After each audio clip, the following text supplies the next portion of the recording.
पश्चिम बंगाल में कोयला तस्करी घोटाले की जांच के बीच टीएमसी और आईपैक से जुड़ा विवाद एक बार फिर से सुर्खियों में आ गया है और इस बार मामला सीधे प्रतीक जैन, आईपैक और जांच एजेंसी ईडी के नए संबंध तक पहुंच गया है।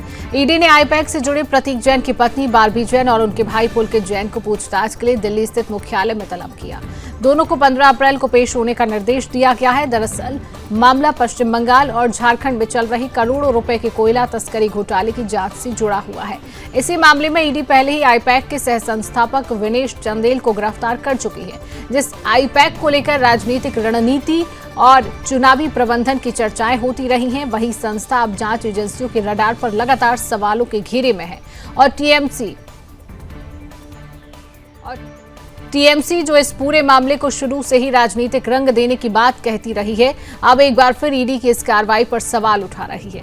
ईडी का दावा है आईपैक वर्ष 2020 से टीएमसी के लिए राजनीतिक रणनीति एजेंसी के तौर पर काम कर रही है, जबकि टीएमसी से चुनाव से पहले की कार्रवाई बताते हुए विरोध जता रही है।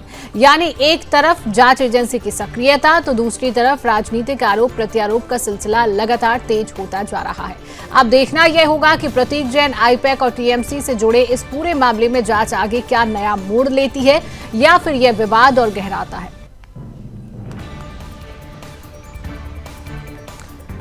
तो प्रतीक जैन के आवास पर तलाशी अभियान चलाया गया। ममता बनर्जी ने इसको लेकर रोक लगा दी थी। कोलकाता में कार्रवाई चली। हालांकि 15 अप्रैल को उनको दिल्ली मुख्यालय स्थित बुलाया गया है। नौकरशाहों और पुलिस के साथ वहां पर ममता बनर्जी भी पहुंची थी, कागजात लेकर वहां से निकली। लेकिन आपको ये भी बता दें कि ईडी ने सुप्रीम कोर्ट का दरवाजा खटखटाया। अधिकारियों ने जांच प्रक्रिया में बाधा डालने का भी आरोप लगाया।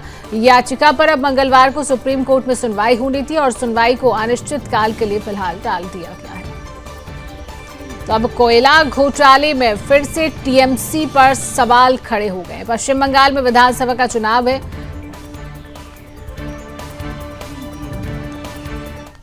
और इसी खबर पर और अधिक जानकारी ले लेते हैं। हमारे साथ पश्चिम बंगाल की ब्यूरो चीफ संगीता झा जुड़ चुकी है। संगीता, कोयला घोटाले पर अब टीएमसी फिर से सवालों के घेरे में घिर गई है। क्या कुछ अपडेट है इस पूरे मामले को लेकर फिलहाल, संगीता? बिल्कुल शिवांगी, देखिए जैसे जैसे चुनाव नजदीक आ रही है, हम देख रहे हैं किस तरह से ईडी जैसी बीच में आई है। ईडी का मामला जैसे आया, एक सियासी भूचाल जो है वो पश्चिम बंगाल में अभी देखने को मिल रही है।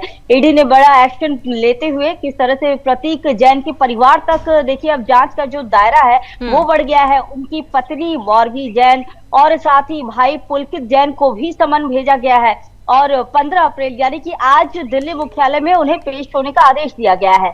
तो देखिए जिस तरह से कोयला घोटाले से जुड़ा हुआ ये मामला जो है, इसके पहले हमने देखा था कि किस तरह से आईपैक के ऑफिस में जब ईडी आई थी जांच करने के लिए, उस दौरान किस तरह से मुख्यमंत्री ममता बनर्जी खुद पहुंच जाती है और फाइल लेके निकल जाती है। तो ईडी जिस तरह से कोयला घोटाले में जो अब मामला सामने आ रहा है, जहां पश्चिम बंगाल और झारखंड के करोड़ों के कोयला तस्करी केस से जुड़ी हुई ये घटनाएं हैं, जिसमें पहले ही आईपैक के सह संस्थापक जो है विनेश चंदेल को गिरफ्तार किया गया था। उन्हें दिल्ली से ही गिरफ्तार किया गया था। इसके बाद देखिए आईपैक और टीएमसी का जो कनेक्शन है, इसकी अगर हम बात करें शिवांगी, तो मैं आपको बता दूं कि आईपैक 2020 से ही टीएमसी के लिए चुनावी रणनीति बना रही है। चंदेल के पास कंपनी में देखिए जो ये कहा जा रहा है कि 33% जो है हिस्सेदारी थी। फिलहाल अभी कोर्ट से देखिए शिवांगी, इसमें यही अपडेट आ रही है कि दिल्ली के पटियाला हाउस कोर्ट ने बिल्कुल संगीता, और अब ये भी जानना होगा कि इस पूरे मामले को लेकर टीएमसी कितने बड़े सवालों के घेरे में है और कितना प्रभाव चुनाव पर पार्टी पर पड़ता है। फिलहाल संगीता, तमाम जानकारी साझा करने के लिए आपका बहुत बहुत धन्यवाद।